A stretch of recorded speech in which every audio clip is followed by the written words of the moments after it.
outside this door, huffing and puffing for her mail. He dumped 2 big duffel bags on the front step and went back to the truck. Harry carried them inside. "Hey, I'd have done that for you." "I know," Harry said. "I need the exercise."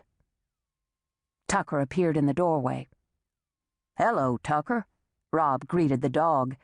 Tucker wagged her tail. "Well, neither rain nor sleet nor snow, etc."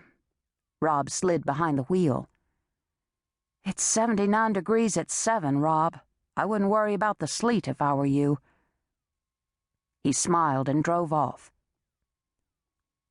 Harry opened the first bag. Mrs. Hagendauber's mail was on the top, neatly bound with a thick rubber band.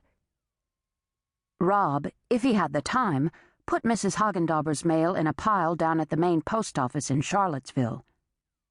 Harry slipped the handful of mail into the mail slot. She then began sorting through the rest of the stuff. Bills, enough mail-order catalogs to provide clothing for every man, woman, and child in the United States, and of course personal letters and postcards. Courtney Shiflett, Margaret's 14-year-old daughter, received a postcard from Sally McIntyre, away at camp. Kelly Craycroft, the handsome, rich paving contractor, was the recipient of a shiny postcard from Paris. It was a photo of a beautiful angel with wings. Harry flipped it over. It was Oscar Wilde's tombstone in the Père Lachaise cemetery. On the back was the message, "Wish you were here." No signature. The handwriting was computer script, like signatures on letters from your congressperson. Harry sighed and slipped it into Kelly's box. It must be heaven to be in Paris. Snow-capped Alps majestically covered a postcard addressed to Harry from her lifelong friend, Lindsay Astrove. "Dear Harry, arrived in Zurich. No gnomes in sight. Good flight. Very tired. We'll write some more later. Best, Lindsay." Must be heaven to be in Zurich. Bob Berryman, the largest stock trailer dealer in the South, got a registered letter from the IRS. Harry gingerly put it in his box.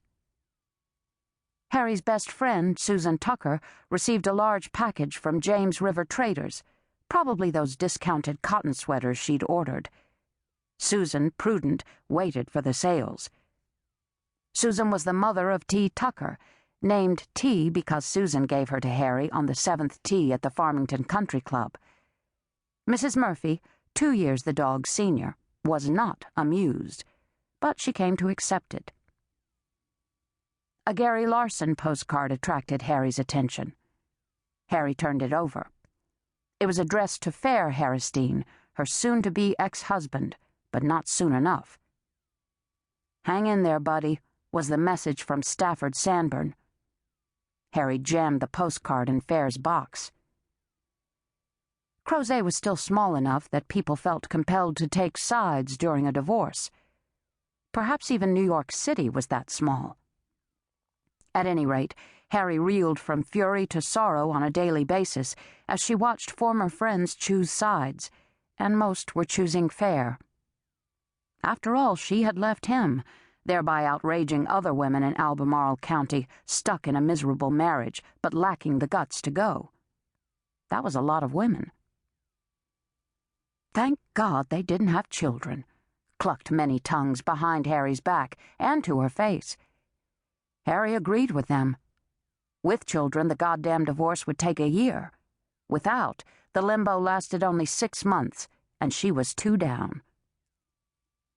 By the time the clock struck 8, the 2 duffel bags were folded over, the boxes filled, the old pine plank floor swept clean. Mrs. George Hagendauber, an evangelical Protestant, picked up her mail punctually at 8 a.m. each morning, except Sunday, when she was evangeling and the post office was closed. She fretted a great deal over evolution. She was determined to prove that humans were not descended from apes, but rather created in God's own image. Mrs. Murphy fervently hoped that Mrs. Hagendauber would prove her case, because linking man and ape was an insult to the ape. Of course the good woman would die of shock.